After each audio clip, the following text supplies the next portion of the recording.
करते रहे।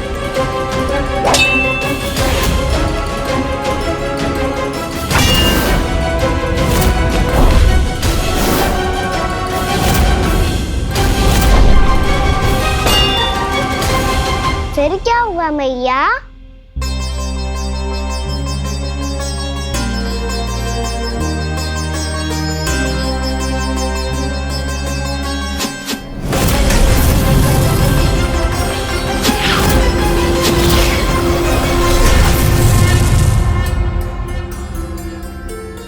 उस युद्ध को कभी समाप्त हुआ हो, पर कैसे? शीघ्र ही वो राक्षस थक गौ लल्ला।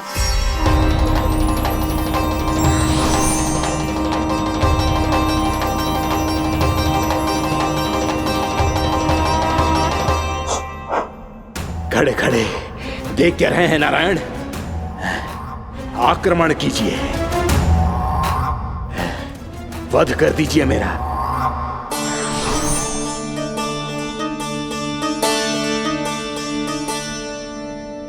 मैं तुम्हारी वीरता से प्रभावित हूं, इसीलिए इतनी थकान की स्थिति में मैं तुम जैसे वीर पर आक्रमण नहीं करूंगा। जाओ विश्राम करो। यदि फिर से युद्ध करने की इच्छा हो तो तुम्हारा स्वागत होगा।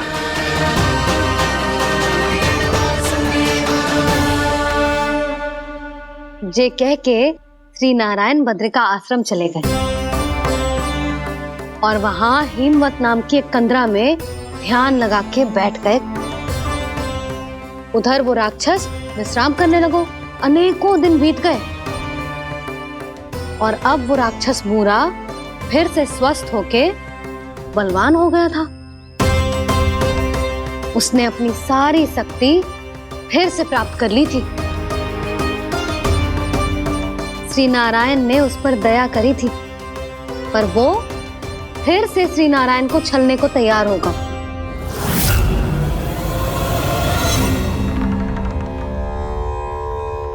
ध्यान में बैठे बैठे श्री नारायण योग निद्रा में चले गए, पर दुष्ट मूरा इसी अवसर का लाभ उठा के उनकी कंदरा में घुस आयो ताकि वो सोते हुए श्री नारायण पे आक्रमण कर सके।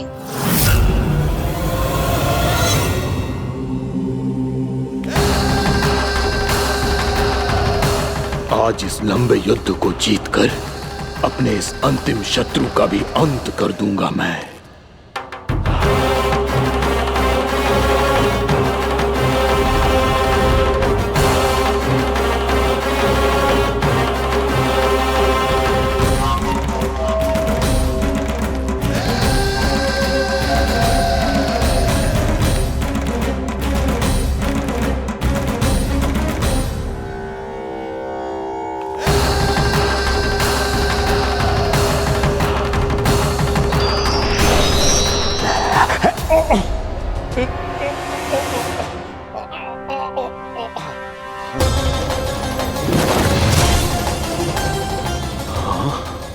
दुष्ट राक्षस,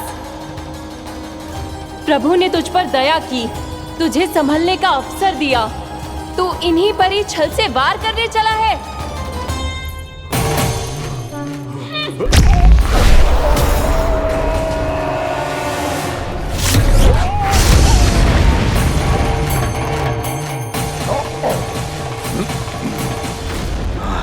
मैं अजय हूँ, मुझे कोई पराजित नहीं कर सकता। ब्रह्मा का वरदान है मुझे। तूने नारायण से अपराजय होने का वरदान मांगा था मूर्ख, उनकी शक्ति से नहीं। ध्यान से देख, मैं तेरी मृत्यु हूँ, मृत्यु।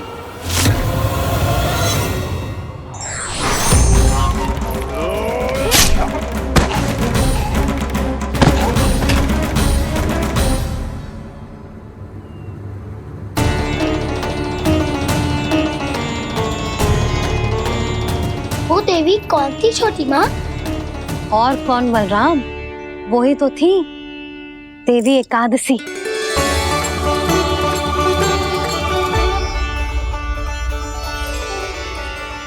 मुझे क्षमा कीजिए प्रभु, आपकी आज्ञा के बिना ही युद्ध करके आपके शत्रु को मृत्यु के घाट उतार दिया।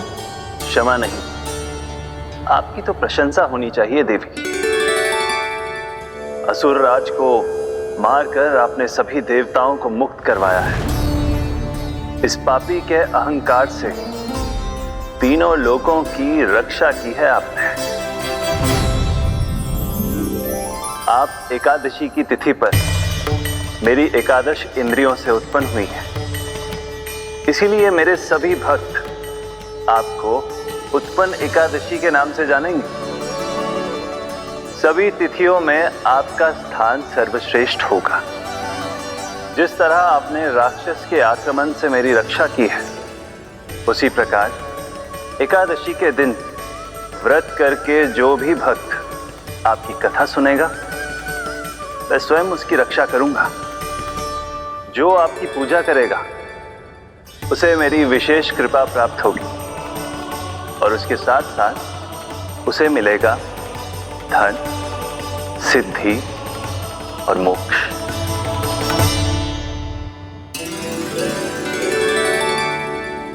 इसीलिए आज के दिन व्रत रखने का बहुत अधिक महत्व होता है। बोलो एकादशी मैया की जय। बोलो श्री नारायण भगवान की जय।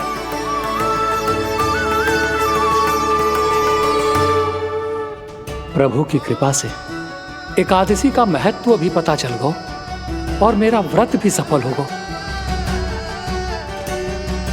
अभी नहीं भूला राम, एकादशी का व्रत पूरी तरह तभी सफल होता है जब द्वादशी के दिन उसे पूरा किया जाता है।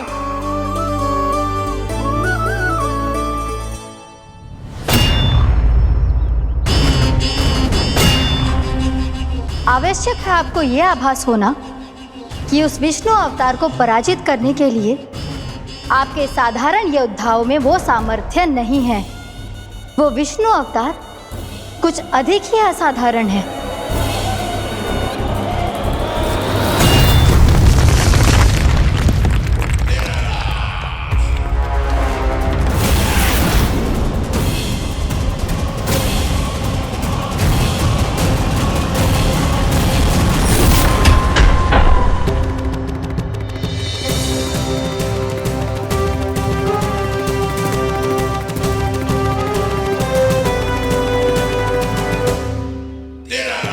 अब मैं दिखाऊंगा उस विष्णु अवतार को असाधारण शत्रु क्या होता है।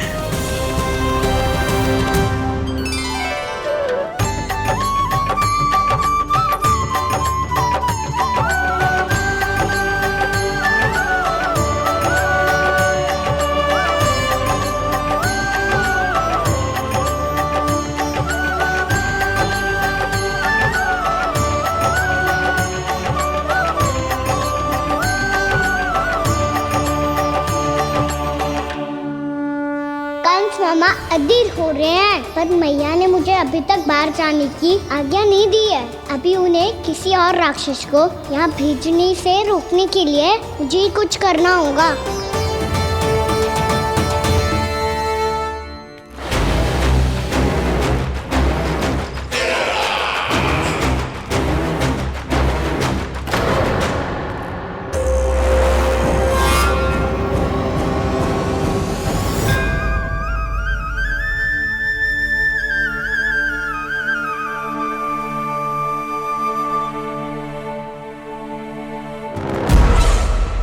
कौन हो तुम?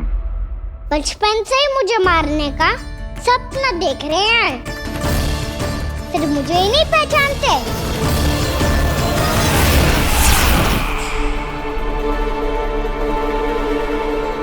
बचपन से विष्णु अवतार। कोई कान्हा बुलाता है तो कोई मुरलीधर पुकारता है, कोई माखन चोर कहता है, कोई कहता है चिच्चोर। पर विष्णु अवतार इस नाम से तो बस आप ही मुझे बुलाते हो मामा जी। इतना साहस, ये तो यहाँ आ गया है।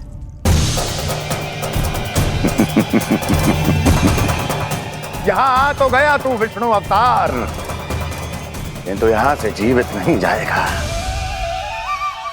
तेरे इस शीश को तेरे धड़ से अलग कर दूंगा मैं।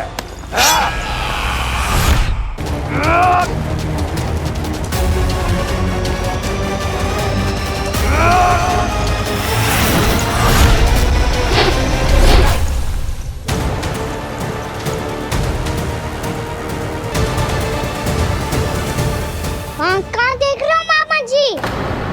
मैं तैयार हूँ।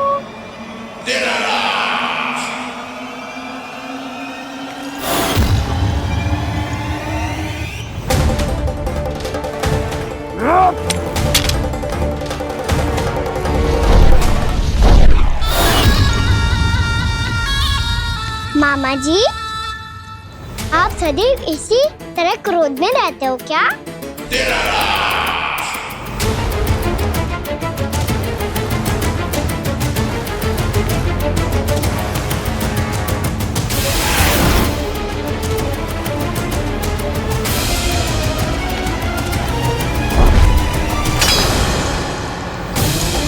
छोड़, छोड़ मेरी तलवार को। छोड़ो तो तब जब पकड़ा हूँ।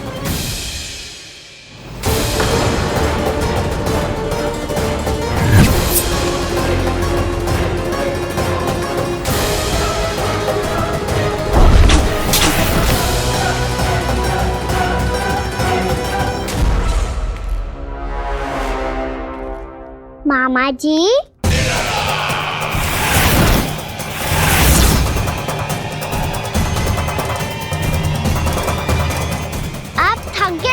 थोड़ा विश्राम कर लो। आपका तो पता नहीं, मैं अवश्य थक गया हूँ।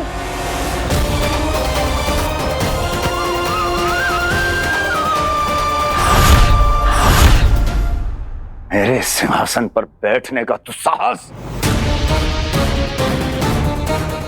अभी तो बस अभ्यास कर रहा था मामा जी। भविष्य में मुझे तो बैठना है यहाँ। आपने बल प्रयोग करके से अपने पिताजी से छीना था। मैं आपसे छीन लूंगा। जो छल और बल से लिया जाए वो अधिक समय तक टिकता नहीं है मामा जी।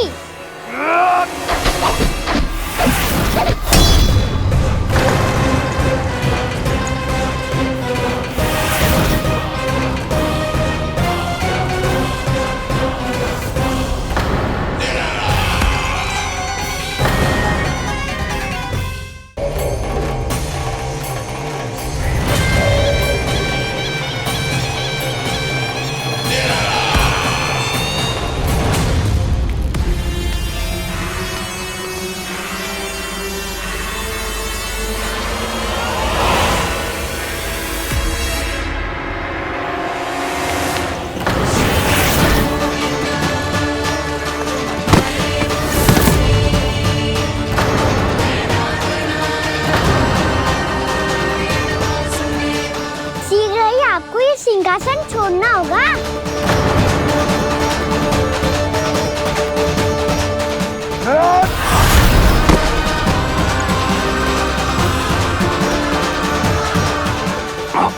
वो मेरा सिंहासन छीनना चाहता।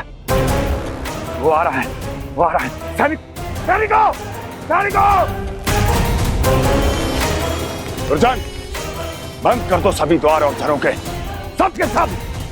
इसकी हर संभावना पर इतना कड़ा पहरा बिठा दो कि ना तो कोई महल के भीतर आ सके, ना कोई बाहर जा सके। मुझे महल की चप्पे चप्पे की सूचना चाहिए। जाओ।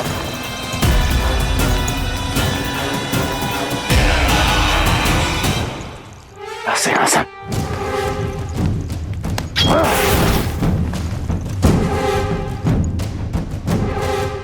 अब आ, दुष्ट मायावी, ए छलिया विष्णु अवतार, मैं कंस तेरी प्रतीक्षा कर रहा हूँ। देखता हूँ मेरे सिंहासन पर कैसे बैठता है तू। मुझे तो बस कुछ समय चाहिए था, वो मिल गया। अब करते रहिए आप प्रतीक्षा।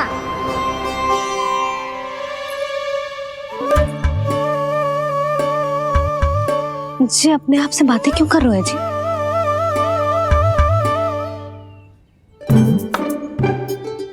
आप मुस्कुरा क्यों रहे हो? ना कछु ना। बताओ क्यों मुस्कुरा रहे हो? तुम्हीं पर गए हैं जी। जब तुम व्रत करती हो तो तुम भी ऐसा ही करती हो। इसी प्रकार भूख अधिक लगने पर अपना ध्यान भटकाने के लिए स्वयं से ही बड़बड़ाती रहती। होगा। आपको तो बस मेरा उपहास उड़ाने के लिए बहाना चाहिए।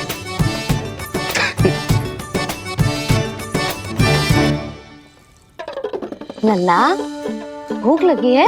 ना मैया, व्रत करे तो भूख कैसे लगेगी?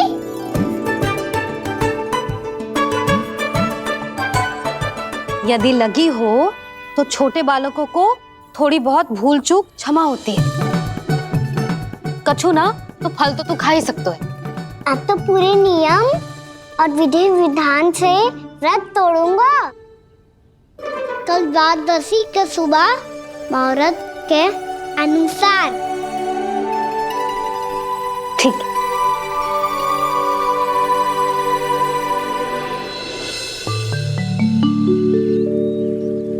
लल्ला, एकादशी समाप्त हो गई है, द्वादशी लग गई है। अब तू व्रत तोड़ सकते है। भोजन कर ले। ले।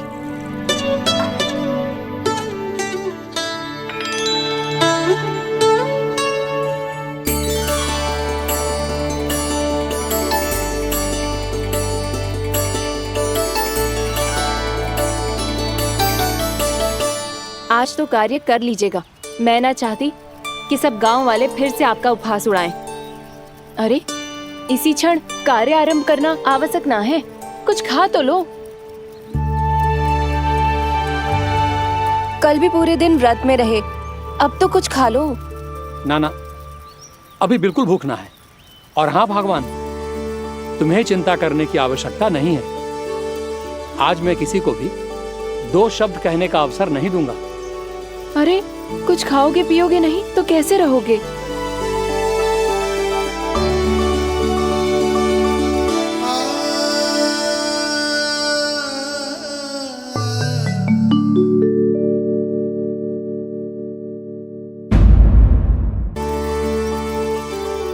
अरे, इसी क्षण कार्य आरंभ करना आवश्यक ना है। कुछ खा तो लो। ना ना, अभी बिल्कुल भूख ना है। और हाँ भगवान, तुम्हें चिंता करने की आवश्यकता नहीं है। आज मैं किसी को भी 2 शब्द कहने का अवसर नहीं दूंगा।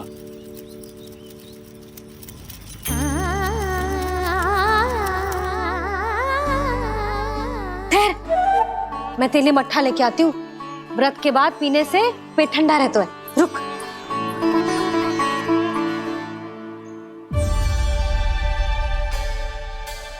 भक्तों ने अभी तक व्रत नहीं तोड़ा है, मैं कैसे तोड़ लूं? भूख कहाँ से होगी? श्री हरि नाम से पेट तो भर लेते हो। श्री हरि श्री हरि श्री हरि।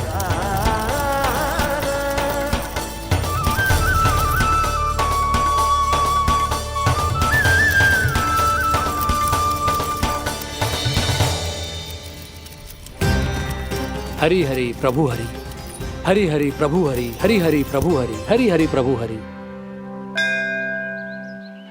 कल से अन्न का एक दाना ना गो है पेट में। अब क्या व्रत तुड़वाने भी आपके प्रभु ही आएंगे? अब क्या व्रत तुड़वाने भी आपके प्रभु ही आएंगे? मैया,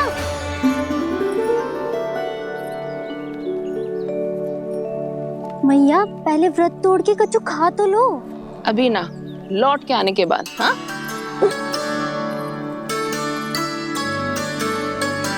बलराम, ठहरो पुत्र, पहले कुछ खा लो। व्रत तोड़ना आवश्यक होता है। मैया ने एकादशी का महत्व बताया। लगता है मुझे सबको द्वादशी पर व्रत तोड़ने समाप्त करने का महत्व बताना होगा। हरि हरि हरि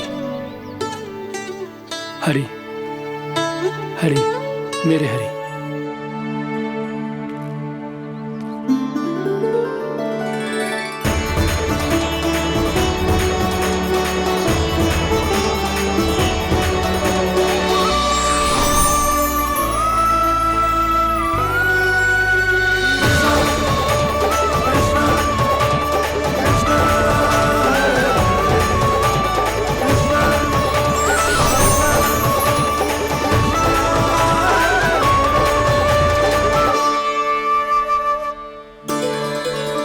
अभी अभी तो मैंने बच्चों की माँ को वचन दिया था कि आज किसी को शिकायत करने का अवसर ना दूंगा, और अब मैं प्रभु श्री हरि की कल्पना जसोमती रानी के लल्ला में ही करने लगा।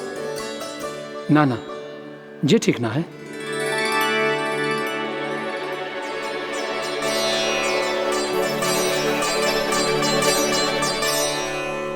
ठीक ही तो है, बिल्कुल सही पहचाना है आपने। बड़े तो बड़े, अब तो बालक भी हमारा उपहास उड़ाने लगे। मैं आपका उपहास नहीं उड़ाने आया, मैं तो आपके एकादशी के व्रत को पूरा कराने आया हूँ।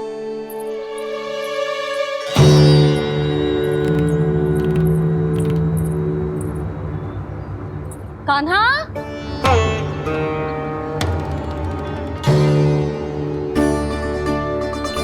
तो ये रे आपकी छड़ी और ये रे मेरी पीठ। सेक बिना ताकत तोड़। आज तो इसकी पीठ सेक के रहूंगी मैं। मैया घर पे भूखी मुझे ढूंढ रही होगी। लो आज द्वादशी के दिन पहले प्रहर में भोजन करके अपना एकादशी का व्रत पूरा करो आप। धन्यवाद राजकुमार, पर अभी हमें भूख नहीं है, बहुत सारा काम पड़ा है, और अभी थोड़ी ही देर में शंकरी बहन भी अपनी मटकी लेने आती होंगी।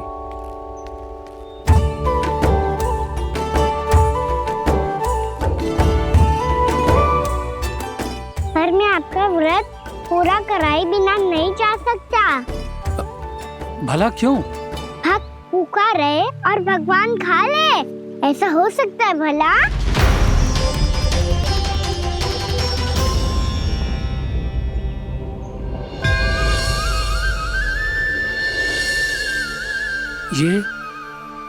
ये कैसा भ्रम हो रहा है मुझे लगता है अपना काम करना चाहिए।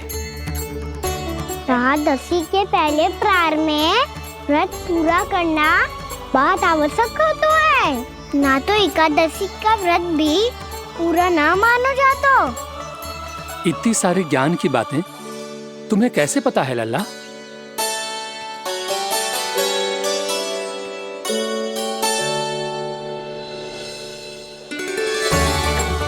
जैसे एकादशी की कथा होती है, वैसे द्वादशी की महिमा भी एक बहुत महत्वपूर्ण कथा है।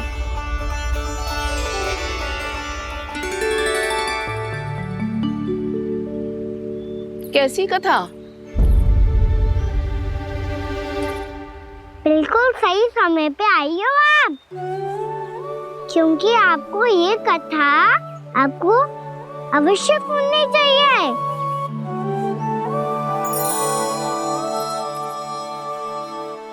मुझे क्यों? पहले सुन तो लिया, फिर स्वयं ही पता चल जाएगा। बहुत समय पहले एक राजा हुआ करते थे, राजा अम्बरीश। भगवान श्री हरि के बहुत बड़े भक्त थे। ओम नमो नारायणाय। ओम नमो नारायणाय।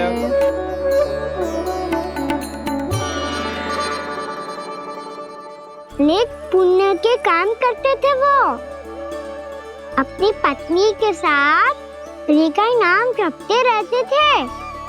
उन्होंने 12 माह एकादशी का व्रत करो निर्जल पास किया, और जब उनकी 12वीं एकादशी का व्रत द्वादशी के दिन तोड़ने का समय हुआ, तभी महर्षि दुर्वासा अपनी 100 शिष्यों के साथ उनके महल में पधारे। प्रणाम स्वीकार करें महर्षि। आप जैसे महान ऋषि मेरे राज्यसभा में आए, वो भी ऐसे अवसर पर जब मैं और मेरी पत्नी निरंतर 12 एकादशियों के बाद अंतिम एकादशी का व्रत तोड़ेंगे। इससे बड़े सौभाग्य की क्या बात हो सकती है हमारे लिए? आज आपके साथ साथ मेरा और मेरे शिष्यों का एकादशी व्रत भी पूरा होगा। संभव है प्रभु की इच्छा यही हो कि हम सब अपना व्रत एक साथ तोड़ें। ये तो अत्यधिक प्रसन्नता की बात है महर्षि। तो फिर ठीक है, हम सब यात्रा से थके हैं, व्रत तोड़ने से पहले हम स्नान करना चाहते हैं। जैसी आपकी इच्छा महर्षि। जब तक आप लोग लौटेंगे तब तक आपके सारे प्रबंध यहाँ हो चुके होंगे।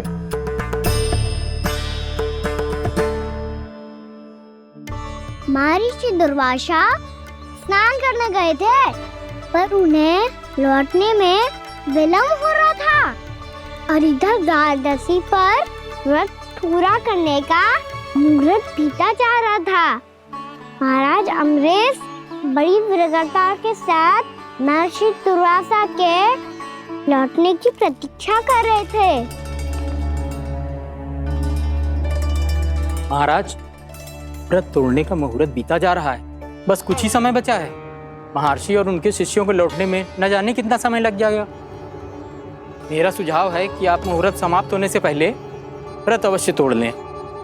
गुरुदेव, हमने महर्षि दुर्वासा को वचन दिया है कि जब तक वो लौटेंगे नहीं तब तक हम व्रत नहीं तोड़ेंगे। इसीलिए मैं उनके लौटने के बाद ही भोजन ग्रहण करूंगा। पर महाराज, मुहूर्त यदि बीत गया और समय रहते हुए नहीं आए तो महाराज आपका व्रत पूरा नहीं होगा। महाराज, आपको उसका फल नहीं मिलेगा। महाराज, 12 एकादशियों का व्रत व्यर्थ चला जाएगा। किंतु गुरुदेव, यदि मैंने भोजन कर लिया तो ये तो अतिथियों का अपमान होगा। आप उचित कह रहे हैं महाराज, भोजन के लिए उनकी प्रतीक्षा अवश्य कीजिए महाराज। पर मुहूर्त रहते हुए एक तुलसी का पत्ता और जल ग्रहण कर लीजिए। इससे आपका व्रत भी पूरा हो जाएगा और अतिथि का मान भी रह जाएगा। आपका सुझाव अच्छा है गुरुदेव।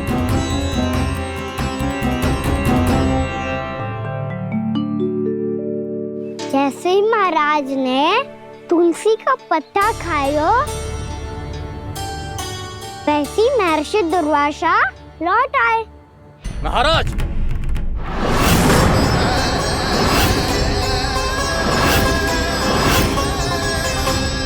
महाराज को उपास तोड़ते देखते बहुत क्रोधित हो गए।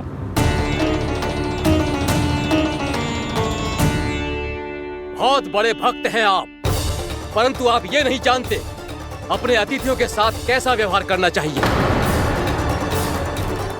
आपने हमें साथ भोजन करने का वचन दिया था, पर अपना व्रत क्यों तोड़ा आपने? महर्षि, मैंने भोजन नहीं ग्रहण किया। कहीं मुहूर्त न निकल जाए, इस कारण मैंने एक तुलसी का पत्ता ग्रहण कर लिया। 56 भोग खाया हो या एक पत्ता, अपना व्रत तोड़कर अतिथियों का अपमान किया है, मेरा अपमान किया है। अब आपको दंड भोगना होगा ताकि आप सीख पाएं कि अतिथियों के साथ कैसा व्यवहार होना चाहिए। महर्षि, आप जो भी दंड मुझे देंगे मुझे स्वीकार है, किंतु आप क्रोधित मत होइए। क्रोध का कारण आपने दिया है महाराज। एक महर्षि का अपमान करके राक्षसी प्रवृत्ति का परिचय दिया है आपने। इसीलिए अब एक राक्षसी आपको दंड देगी।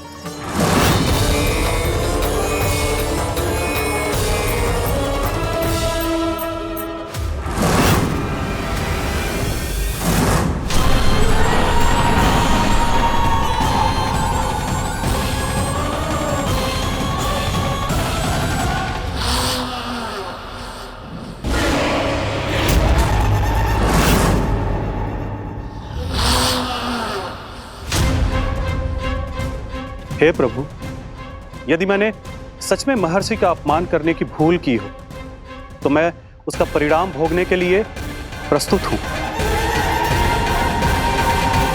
ओम नमो नारायणाय, ओम नमो नारायणाय नमः। महर्षि दुर्वासा को यह आभास ही नहीं था कि महाराज अम्बरीश ने उनका अपमान नहीं किया था। फिर भी उसे अपमान मान के वो श्री नारायण के भक्त पे संदेह कर रहे थे। मैंने भी तो भोला राम की भक्ति पे संदेह किया था। हे नारायण, ये क्या पाप हो गया मुझसे? संदेह किसी अपमान से कम ना हो तो, और भगवान सब सह सकते हैं, पर उनके प्रिय भक्तों का अपमान सहन ना कर सकते। इसीलिए उन्होंने अस्थिचेप करने का निर्णय लिया।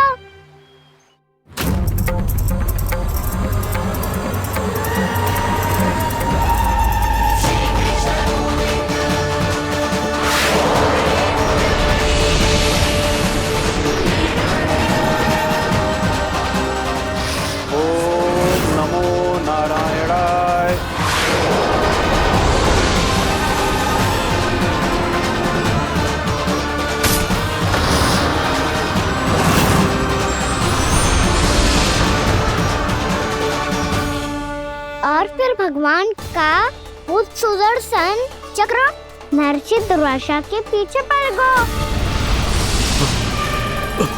ये चक्र तो मेरी ओर बढ़ रहा है। ओम नमो नारायणाय। ये कैसे संभव हो सकता है? कोई रोको इसे, कोई रोको इसे।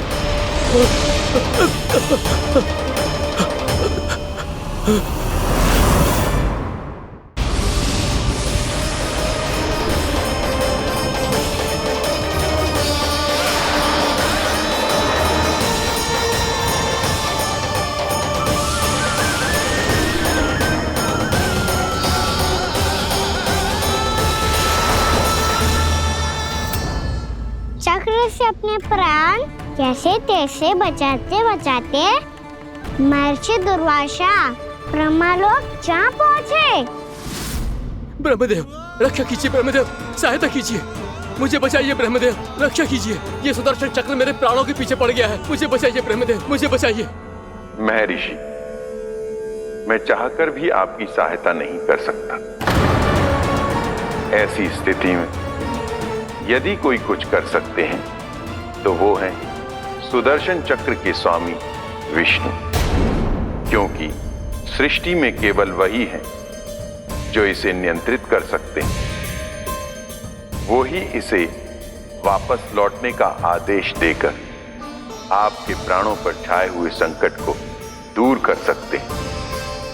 किंतु हां, मैं सुदर्शन चक्र से इतना अवश्य कहूंगा कि जब तक आप विष्णु लोक में पहुंच नहीं जाते, वो आपको किसी भी प्रकार की हानि ना पहुंचाए।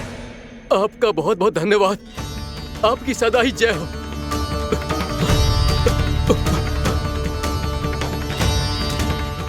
फिर क्या था? भागते भागते महर्षि दुर्वासा सीधे भगवान श्री हरि के शरण में बैकुंठ पहुंच गए। त्राहिमाम प्रभु, त्राहिमाम, मुझे बचाइए, मेरी सहायता कीजिए प्रभु, मेरी सहायता कीजिए। मैं आपके इस चक्र और ऊर्जा से नहीं भाग सकता प्रभु, कृपया करके अपने सुदर्शन को रोकिए, इसे वापस लीजिए प्रभु। यह असंभव है महर्षि। एक बार सुदर्शन चक्र मेरे हाथों से छूट जाए तो अपना उद्देश्य पूरा किए बिना, मेरे भक्तों की रक्षा किए बिना वापस नहीं लौटता। कोई तो उपाय होगा प्रभु, कृपया करके मेरे प्राण बचाइए प्रभु। मैं सुदर्शन की ऊर्जा से जलकर भस्म नहीं होना चाहता प्रभु। आप जो कहेंगे मैं करूंगा प्रभु, मेरी सहायता कीजिए प्रभु, मेरी सहायता कीजिए। उपाय है, किंतु मुझे नहीं लगता कि आप वो कर पाएंगे। मैं अवश्य करूंगा, मैं अपनी प्राण रक्षा के लिए कुछ भी करूंगा प्रभु। आपने मेरे भक्त राजा अम्बरीश को भक्ति का कर्तव्य निभाने के लिए अपमानित और दंडित किया है महर्षि, पर भक्त की रक्षा करना भगवान का कर्तव्य है। इसलिए यदि आप भक्त राजा अम्बरीश के पास जाकर क्षमा याचना करें और यदि वो आपको क्षमा कर दे तो ही ये चक्र आपके प्राण लिए बिना लौट सकता है। अन्यथा आप तो जानते हैं महर्षि, मेरे भक्त का अपमान मेरा अपमान।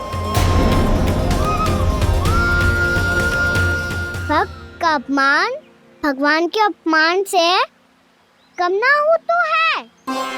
महर्षि दुर्वासा को भी ये बात समझ आई और फिर उन्होंने महाराज अम्बरीश से क्षमा याचना की।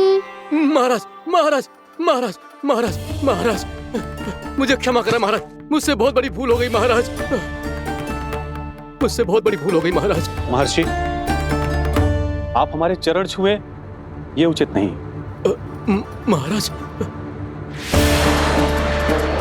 महाराज अम्बरीश, आप नारायण के सच्चे भक्त हैं। मैंने आपको अपमानित किया, दंडित करने का प्रयास किया महाराज।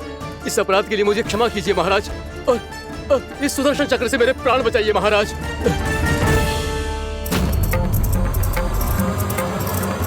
हे महान सुदर्शन, यदि महर्षि के लिए मेरे हृदय में अभी भी वही सम्मान और प्रेम हो जो इनके प्रथम आगमन पे था, तो कृपया आप अपने धाम वापस लौट जाइए।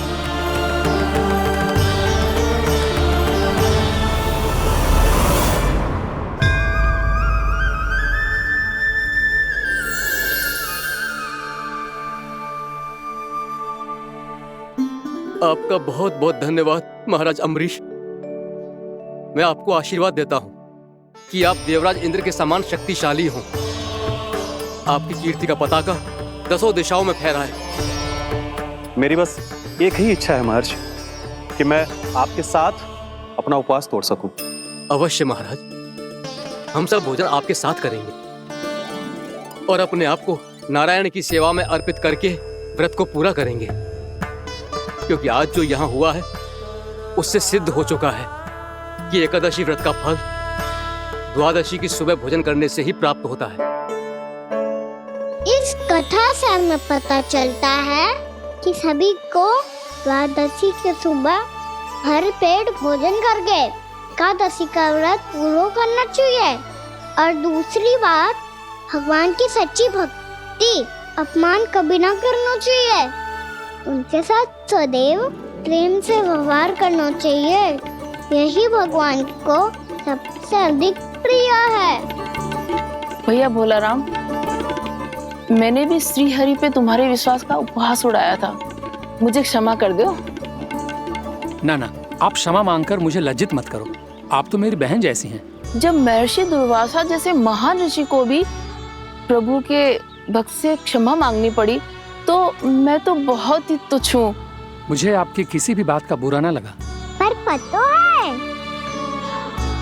प्रभु को कौन सी बात कब बुरा रखता है? कौन सी बात? जब उनका भक्त भूखा रहे, समय पे अपना व्रत पूरा ना करे।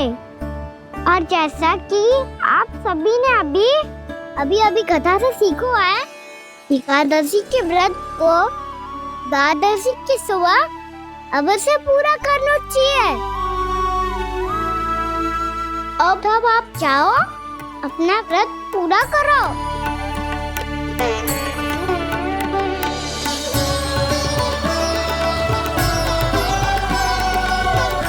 मैं आपके लिए जल लेके आती हूँ।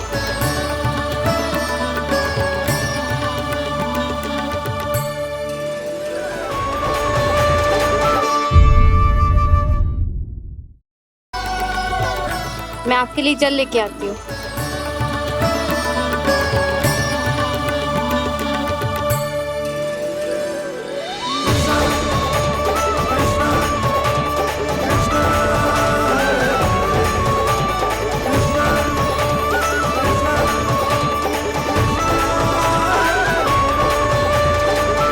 लो खाओ।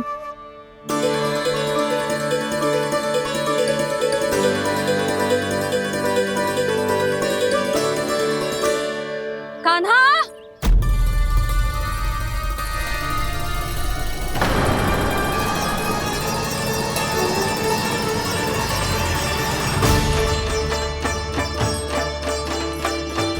बोलो काका, सिगरेट छुपा लो मुझे, मैया आ रही है, बहुत क्रोध में लगती है।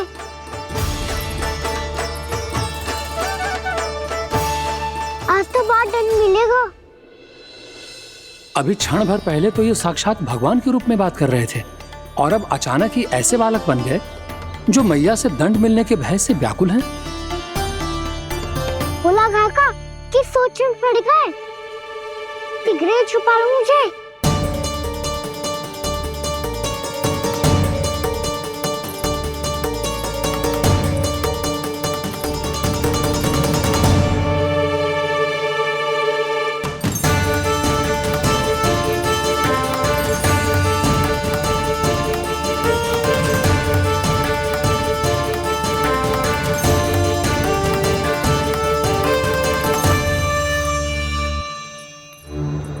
भोलानाथ जी, कान्हा को देखो है क्या? मैंने तो अपने प्रभु को देखा है। मैं अपने लल्ला को ढूंढ रही हूँ, उसे देखो है आपने? वही तो मैं भी कह रहा हूँ जसोदा रानी, मैंने सिर्फ और सिर्फ अपने प्रभु को देखा है। ये तो अब भी अपनी भक्ति में ही खोया हुआ है। इससे पूछ के कछु लाभ ना है, मुझे ही ढूंढना पड़ेगा।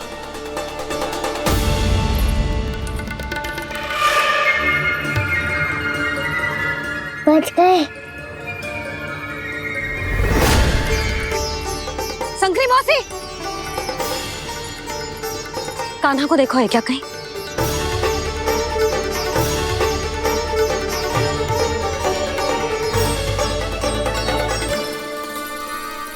भोला काका, मुझे शीघ्र निकालो ना यहाँ से। मैया फिर से इधर ही आ रही है। सब कहते थे श्री हरि मेरे घर ना आ सकते। देखो आज प्रभु आ गए, उन्होंने अपने हाथ से मेरा व्रत पूरा कराया। हाँ आते हैं और आगे भी आएंगे हमारे श्री हरि हमसे मिलने और आके मोक्ष देंगे, है ना?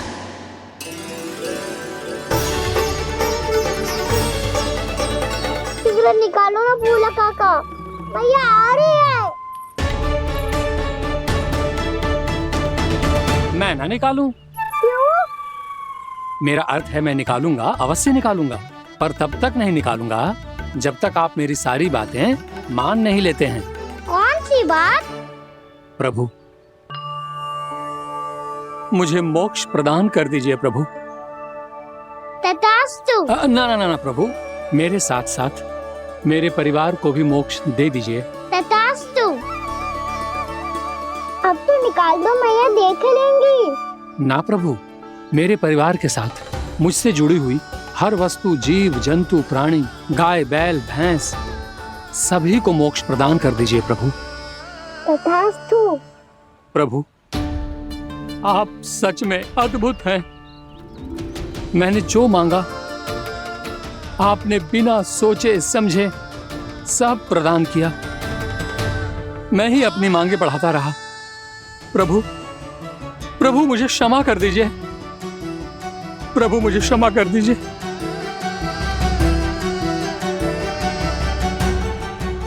आइए प्रभु।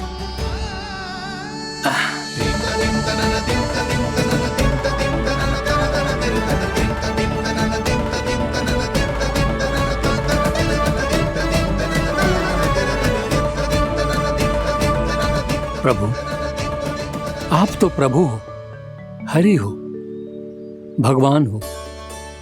आप चाहते तो इस मटके से स्वयं निकलकर बाहर आ सकते थे, फिर मेरी आपने हर इच्छा क्यों पूरी की? क्योंकि मेरे भक्त की इच्छा पूरी करने में मुझे भी प्रसन्नता मिलती है। ना तो मैं अपने भक्तों का अपमान सह सकता हूँ और ना ही उनकी इच्छा अधूरी रहने दे सकता हूँ।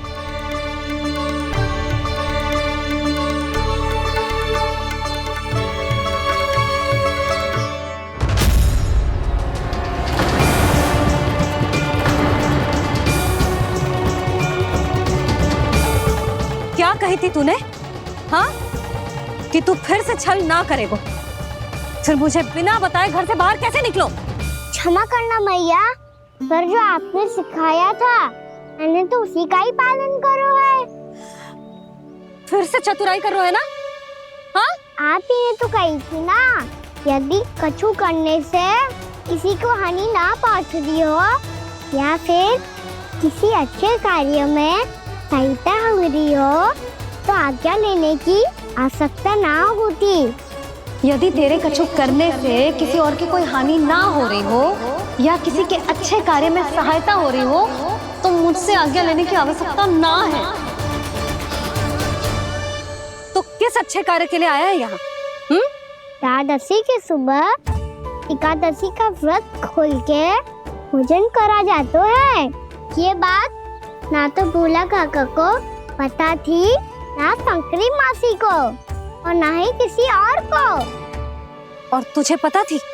हाँ, मेरी मैया ने बहुत अच्छे से सिखाया है मुझे। जैसे कल तूने एकादशी कथा सुनाई थी ना, आज वैसे ही तेरे लल्ला ने सबको द्वादशी कथा सुनाई है। सच्ची यशोदा रानी जी, इसने तो हमारी आंखें ही खोल दी। और भाभी, सच तो ये है कि मुझे भी ना पता था कि ये इतना बड़ा ज्ञानी है और इतना अधिक समझदार।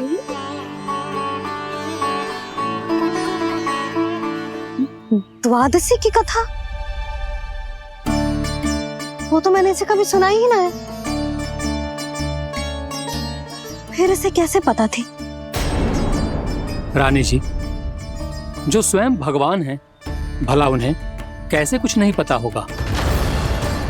मैंने तो इन्हें पहचान लिया। और हाँ, आप सब लोग भी इन्हें अपने अंतर मन की आंखों से देखिए। हो सकता है इन्हें पहचान पाएं। ये कोई और नहीं है, श्री नारायण है, मेरे श्री हरि, मेरे प्रभु। जय श्री हरि।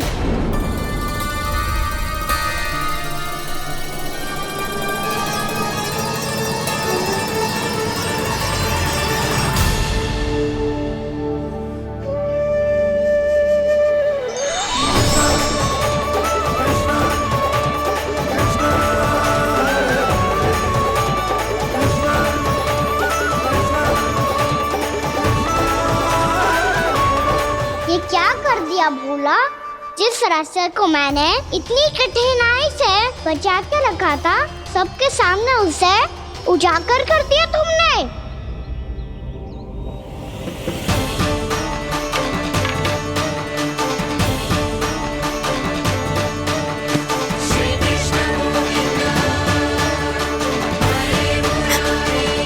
नारायण,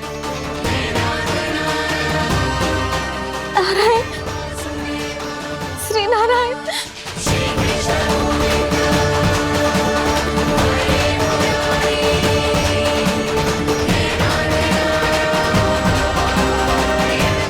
श्री नारायण।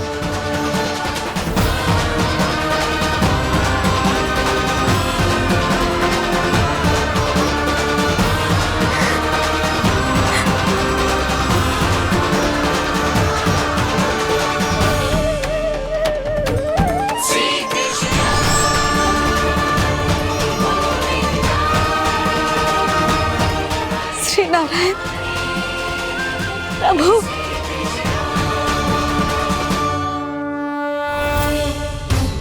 जिस रास्ते को इतने यत्न से संभाल के रखा था, आज वो सबके सामने खुल गया। और तो और मेरा भेद मैया को भी पता चल गया बाबा। सब कहते रहे पर मैंने एक न मानी। सबने कही थी कि आप भगवान हैं, पर मैं मूर्ख आपको पहचान ही ना पाई। कितनी अभागी हूं मैं।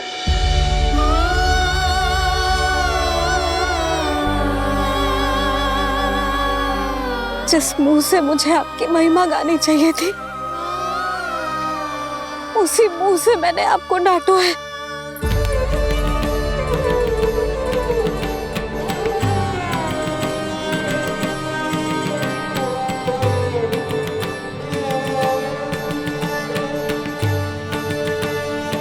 जिन हाथों से मुझे आपके चरण छूने चाहिए थे, उन हाथों से मैंने आपके कान पकड़े।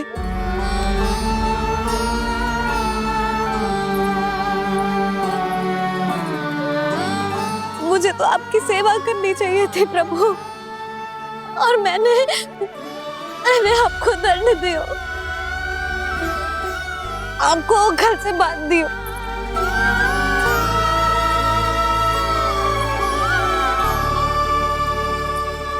बावली हो गई थी प्रभु। अपने श्री नारायण को, अपने प्रभु को एक साधारण सा बालक समझ लियो मैंने। मैं आपके लिए भगवान नहीं हूँ मैया, साधारण बालक ही हूँ, बस आपका लल्ला।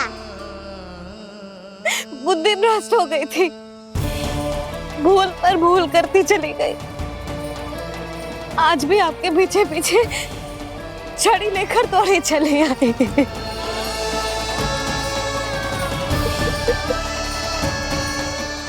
अपने आप को दोष मत दो मैया, आपके इस ममता के लिए तो जन्म लिया है मैंने। हमारा मन बदलने मत दो, मेरे लिए वही पुरानी मैया बनी रहो आप, और मुझे रहने दो आपका वही नटखट लल्ला। मुझे क्षमा कर दो प्रभु, मुझे क्षमा कर दो। बाबा ये कैसा अंत हो गया आज? मैया तो मुझे भगवान मानने लगी, पर मैं इसे स्वीकार नहीं कर सकता। अभी नहीं बाबा, इतनी शीघ्र नहीं। आप ऐसे खड़े क्यों बाबा? कुछ ऐसा करो ना कि मैया फिर से मेरे मैया बन जाए। उनकी दृष्टि में भक्ति नहीं, ममता चाहिए मुझे। कान्हा, मेरे सामर्थ्य में हो तो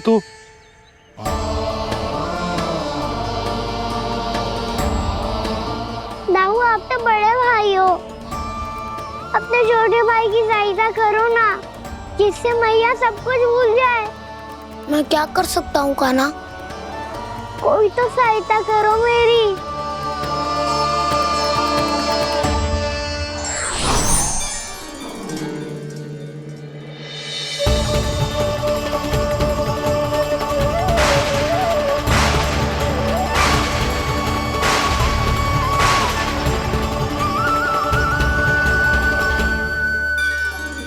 अपने आप को संभालिए प्रभु।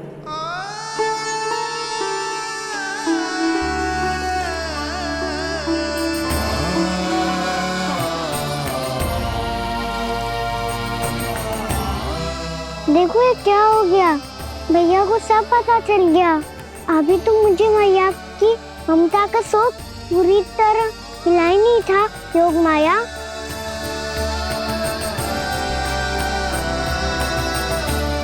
मेरी सहायता करो ना। कितनी अद्भुत है ममता की शक्ति। भगवान को भी एक साधारण बालक बना देती है। बालक की बना रहना चाहता हूँ मैं, नहीं चाहता दिव्य होना, नहीं चाहता भगवान बनना। बस मैया की गोद में रहकर ममता की रस से सेम को भिगोना चाहता हूँ। इनकी डांट फटकार का सुख पाना चाहता हूँ। कुछ भी करे योग माया, पर इन सबको भुला दो मेरा सत्य।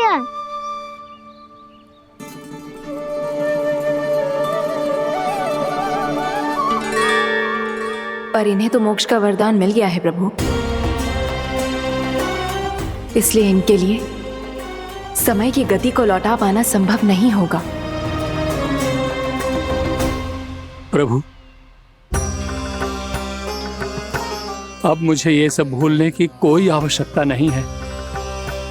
मुझसे जो त्रुटि हुई है अब वो दोबारा कभी नहीं होगी,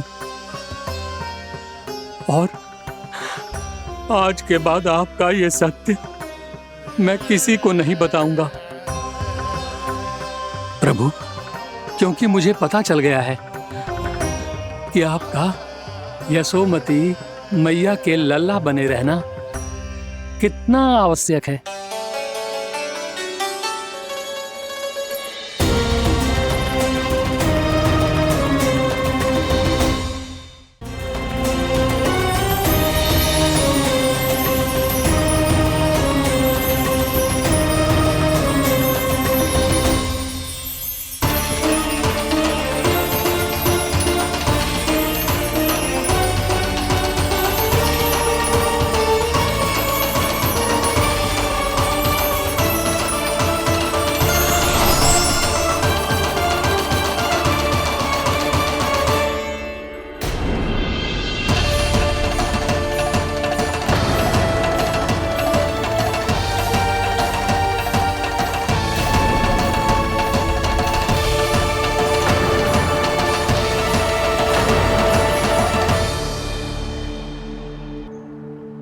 मैया आपकी छड़ी।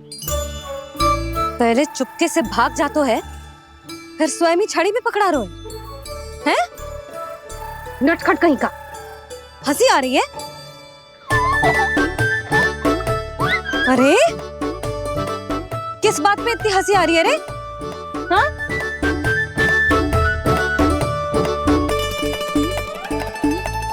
आपकी लीला अद्भुत है प्रभु, और अद्भुत है आपका मैया के प्रति प्रेम।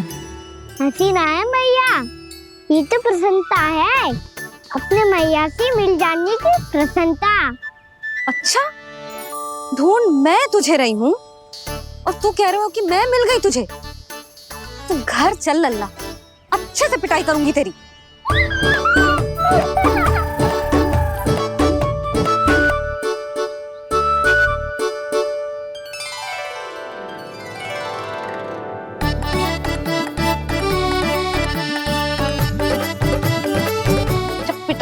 गाल लाल होंगे ना तेरे, तब हंसी बंद होगी तेरी। चल।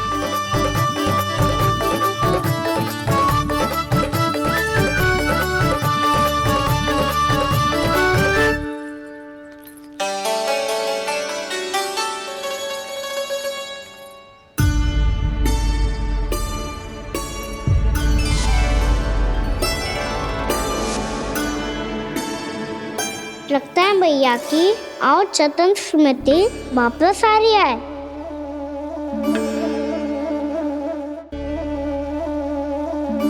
यशोदा, क्या होगो?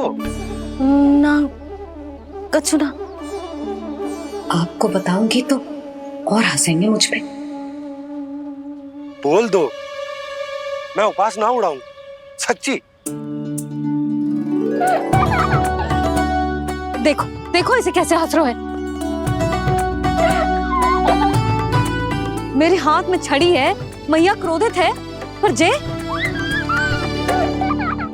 तनिक में भय ना लग रहा है ऐसे? हाँ, हंसे जा रहे हैं।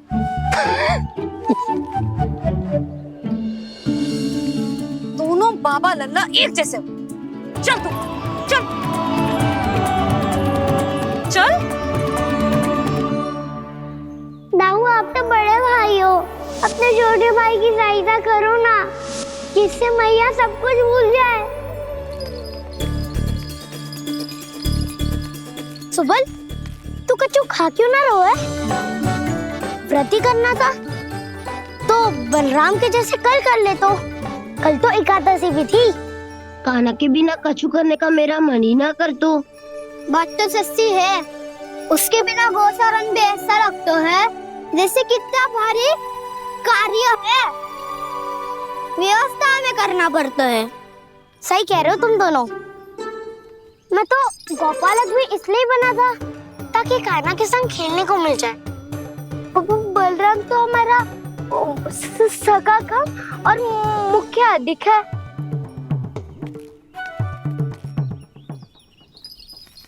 रुक जाओ, तुम सब कुछ देर विश्राम कर सकते हो।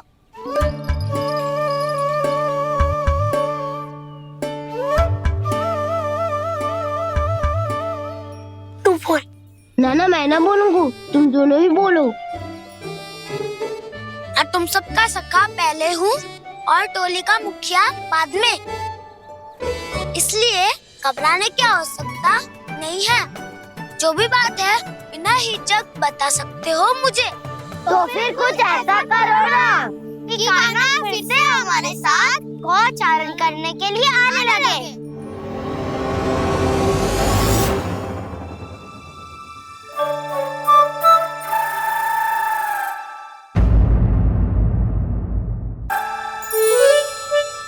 बिना कछु बताए भाग गओ। ये भी ना सोचा तेरे बिना मैया बाबा व्रत कैसे तोड़ेंगे। देखो देखो अभी भी हंस रहा हूँ। क्या होगा ऐसे? रुक, प्रसाद लेके आती हूँ। क्षमा कर दो मैया, पर जैसा आपके लिए ना हूँ वैसे ही मेरे लिए मेरा भक्त, इसीलिए भोला राम का व्रत तोड़वाने जाना आवश्यक था।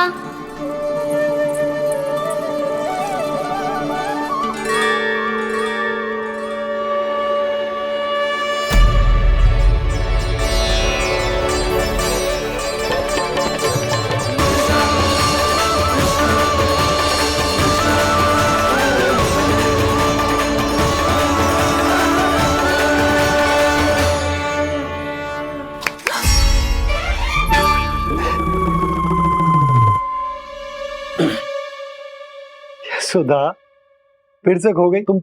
अरे कौन से स्वप्न लोक में चली जाती हो तुम बार बार? हमें भी बताओ। माया का प्रभाव ममता पर अधिक समय तक नहीं रह पाता प्रभु। अरे बोलो ना यशोदा, क्या सोच रही थी?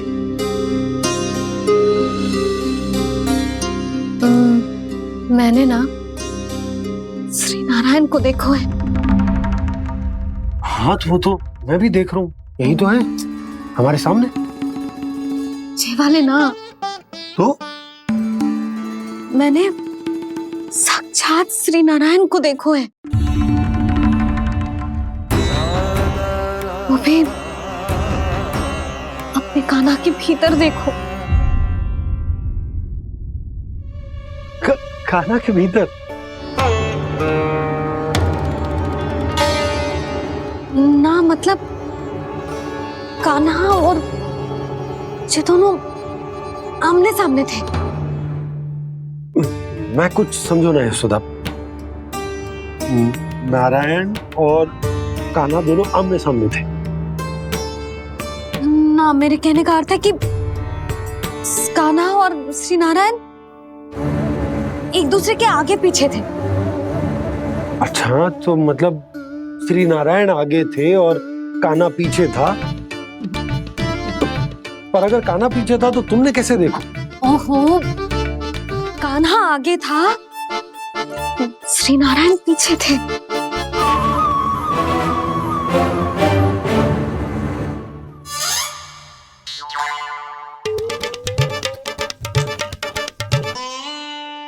यशोदा, एक बार फिर से सोचकर बताओ कि नारायण आगे थे या कान्हा आगे था?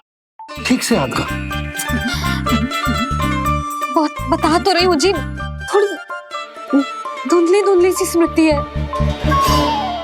बाबा, इससे पहले कि उनके संदेह की अग्नि स्मृति की वायु पाकर और भड़क जाए, कुछ भी करो पर बुझाओ इसे। स्वप्न देखो है तुमने?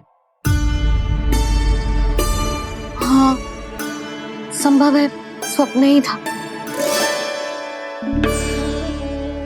पर यदि स्वप्न था तो सुबह सुबह उठते ही उसकी स्मृति क्यों ना आई? अब क्यों आ रही है उसकी स्मृति? और वो भी तब से जब से मैं भोलाराम के यहाँ से कान्हा को लेके आई हूँ। और जब मैं गई थी तो छड़ी मेरे हाथ में थी, पर फिर कान्हा ने मुझे छड़ी दी और मैं बैठी हुई थी। इस बीच कछु तो हुआ है। भैया की अचेतन स्मृति वापस आ रही है। अब मुझे ही कुछ करना होगा। मुझे लगता है जी, जब मैं वहाँ गई ना, भैया व्रत पूरा करने का सुबह मुहूर्त निकल जाएगा और अब तो भूख भी बहुत तीव्र लग रही है।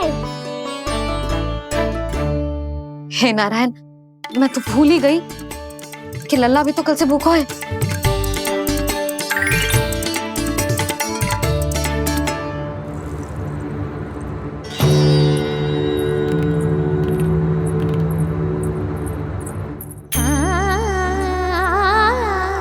ले, खा।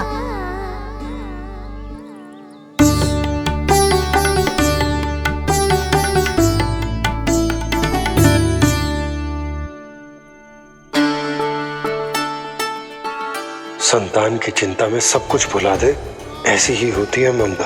और कान्हा को अच्छे से पता है कि इसको लाभ कैसे उठाना है। हाँ बाबा, लाभ ना, मैं तो मैया की ममता का आनंद उठाना चाहता हूँ, जितना संभव है उससे भी अधिक।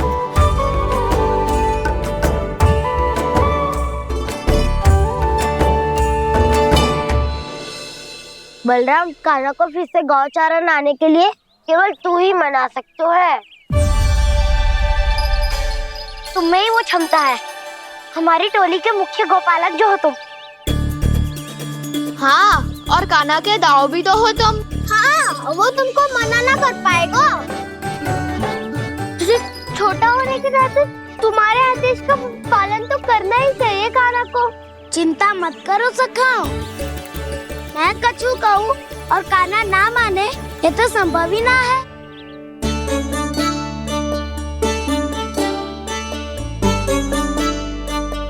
आज जो हुआ ना जाने और कितने समय तक मेरा सत्य आपसे छिपा रह पाएगा, इसीलिए आपसे अधिक से अधिक समय मैं आपके साथ ही बिताऊंगा। मैंने कह दिया तो समझ लो, पत्थर पे रेखा खींच गई। कल से कान्हा हम सबके साथ अवश्य आएगा। अपना सारा समय हमारे साथ बिताएगा वो।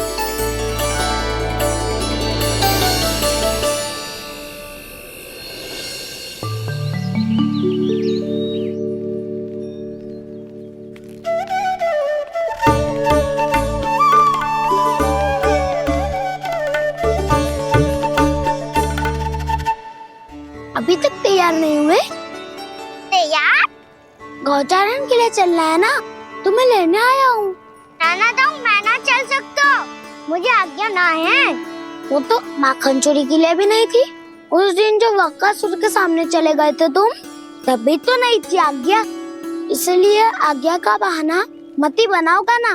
बहाना नहीं दाऊ, मैं तो सच्ची कह रहा हूँ। मैया को फिर से दुखी ना कर सकते हो, और हम सबको दुखी कर सकते हो तुम। आज मैं तुम्हारी एक ना सुनूंगा का ना। घर पे रहते हुए कितने सप्ताह हो गए तुम्हें? तुम गोपालक हो का ना, गोपालन करना तुम्हारा दायित्व है। आज तुम्हें हमारे साथ चलना ही पड़ेगा। ना दाऊ, मैं ना चल पाऊंगा। बलराम, तुम तो कह रहे थे कि कान्हा तुम्हारी हर बात मानता है, पर इसने तो बड़े भाई का अनादर कर दिया।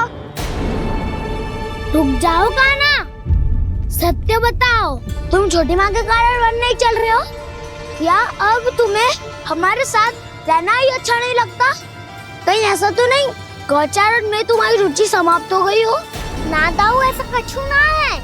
मुझे गौचारण की बात प्रिय है, और आप सबका साथ भी।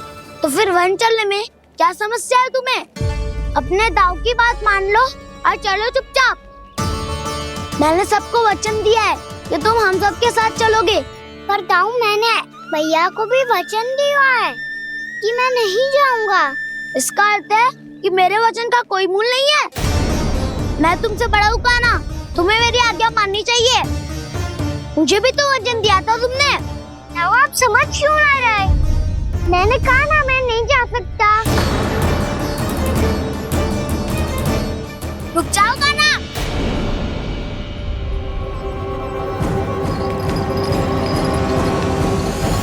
ऐसे कैसे नहीं आ सकते? मैंने, बल्कि हम सब ने तुम्हारी हर शरारत में तुम्हारा साथ दिया है, चाहे माखन चोरी हो या गौचारण। और अब तुम अपने दाऊ को ही पीठ दिखा के जा रहे हो। दाऊ, मैं आपका बहुत सम्मान करता हूँ, पर मैंने कहा ना, मैं नहीं जा सकता। मुझे मेरी मैया के साथ ही रहना है। तो फिर तुम्हारे लिए मैया ही महत्वपूर्ण है। दाऊ नहीं, सखा नहीं, गयाऊ भी नहीं। कान्हा ने तो तुम्हारी बात मानने से मना कर दिया बलराम। लग तो है सच्चो भाई ना है। जानते हो इससे क्या सिद्ध होता है कान्हा? कि तुम छोटी माँ के पुत्र नहीं हो, कि तुम छोटी माँ के पुत्र नहीं हो।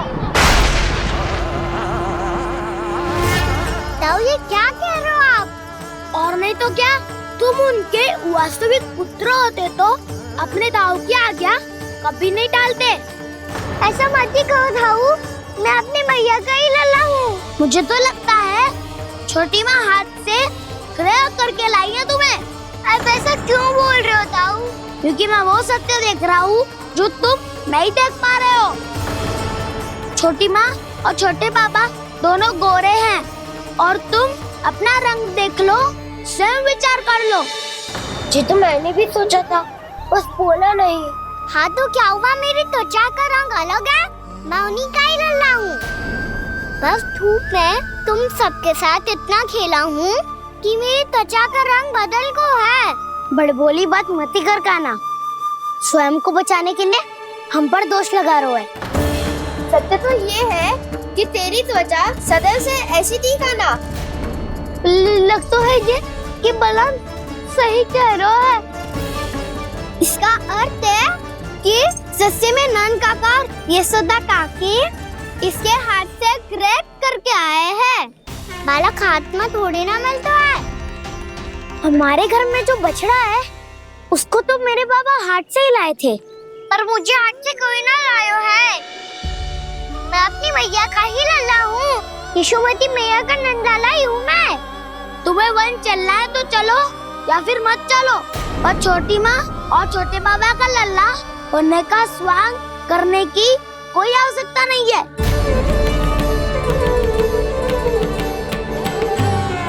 तुम भी अति करते हो क्या ना?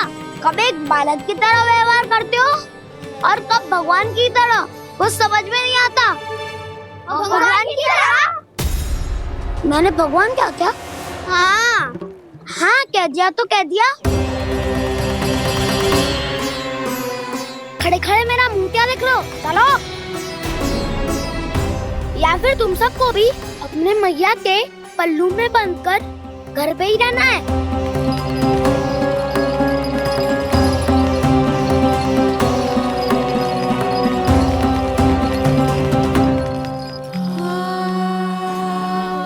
जानते हो इससे क्या सिद्ध होता है कान्हा? कि तुम छोटी माँ के पुत्र नहीं हो, कि तुम छोटी माँ के पुत्र नहीं हो।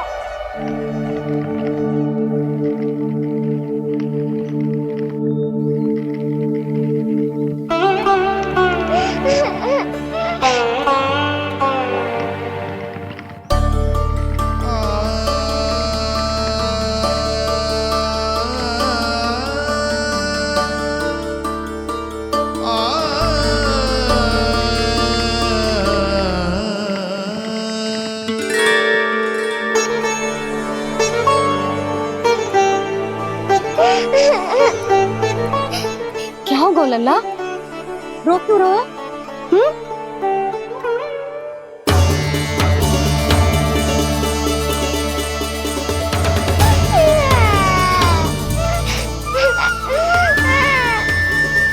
अरे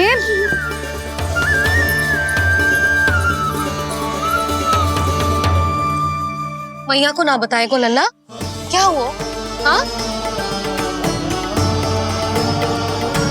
लल्ला,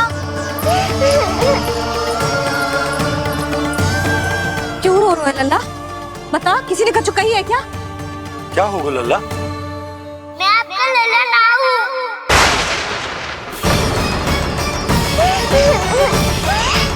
ऐसा क्यों कह रहे हो तू? क्या होगा? आपका भी लल्ला ना हूँ मैं।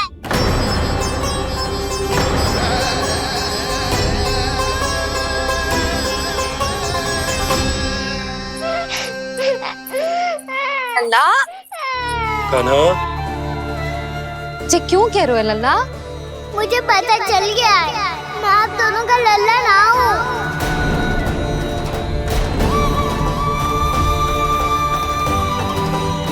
कुछ भी उल्टा सीधा बोल रहे हो, तू मेरा ही लल्ला है ना। आप मुझे हाथ से गिरा करके लाई हो।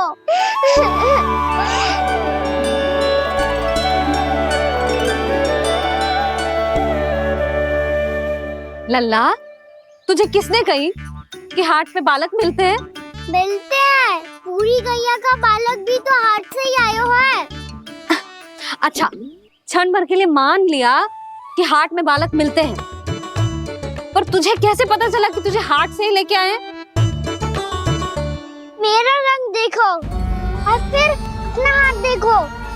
मैं रात के अंधेरा जैसा हूँ और आप दिल की उजाली जैसी।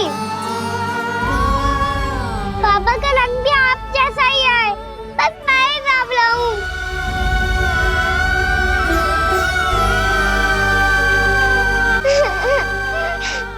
उससे क्या अंतर पड़ता है लल्ला?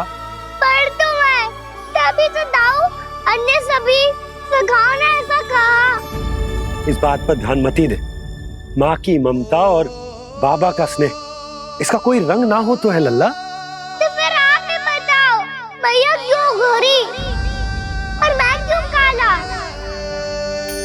हाट से आया क्रय होके, सुन हो गए कृष्ण धीर। मैया गोरी बाबा गोरे। लल्ला, मैं क्यों तू चल मेरे साथ, अभी सिद्ध हो जाएगा कि तू मेरा ही लल्ला है। चल।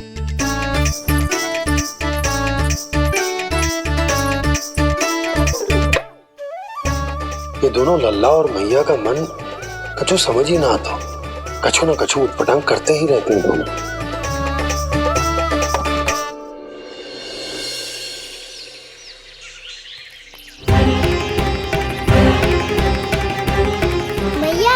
ले जा रही है मुझे? कहाँ और क्यों?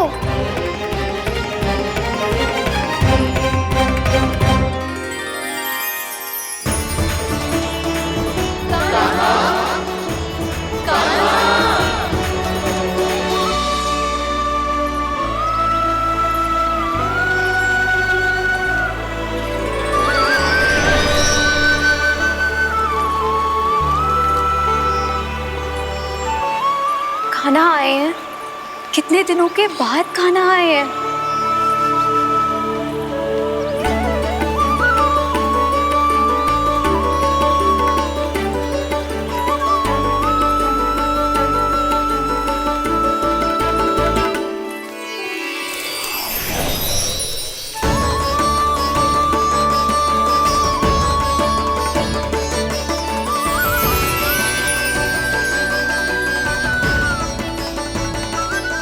आंखें पथरा गई थी मार्ग देखते देखते।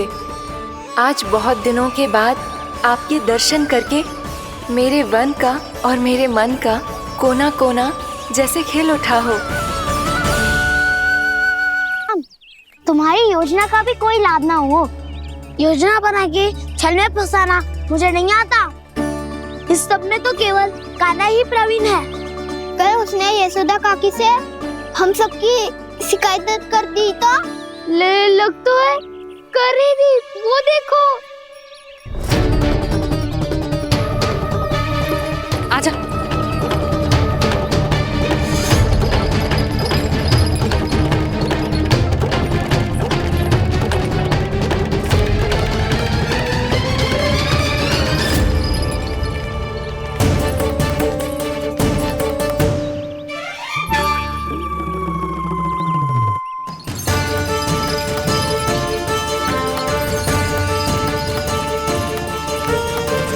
बलराम,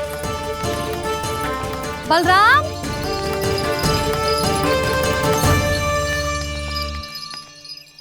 ये बसंती कहाँ है?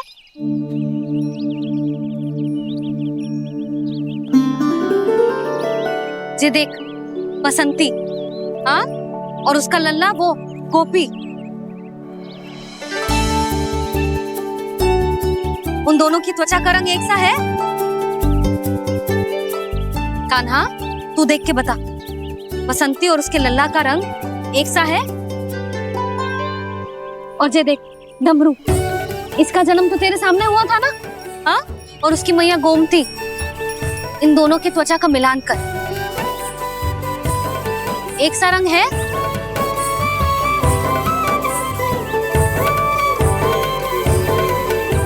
सब के सब गोपालक सामने आओ।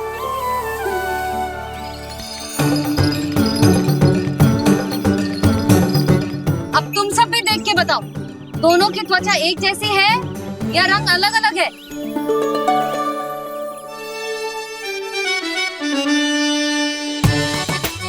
अलग अलग है। श्रीदामा, तेरी गैया, ये देख सुभा, उन दोनों का रंग एक सा है कि अलग अलग?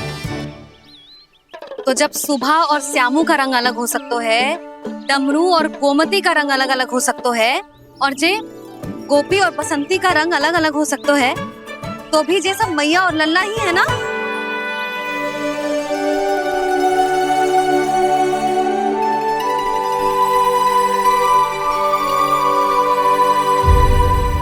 और लल्ला का रंग अलग अलग है तो हम मैया और लल्ला ना हो सकते? इसका अर्थ है कि मैं सच्ची में आपका ही लल्ला हूँ? किसी को कोई संदेह है कि हम मैया लल्ला ना हैं?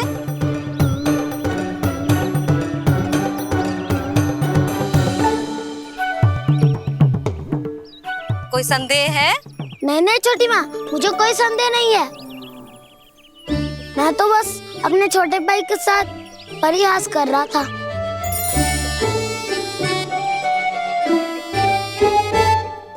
कान्हा, तू सदैव मेरा ही लल्ला था, मेरा ही लल्ला है और मेरा ही लल्ला रहेगा। समझ आई?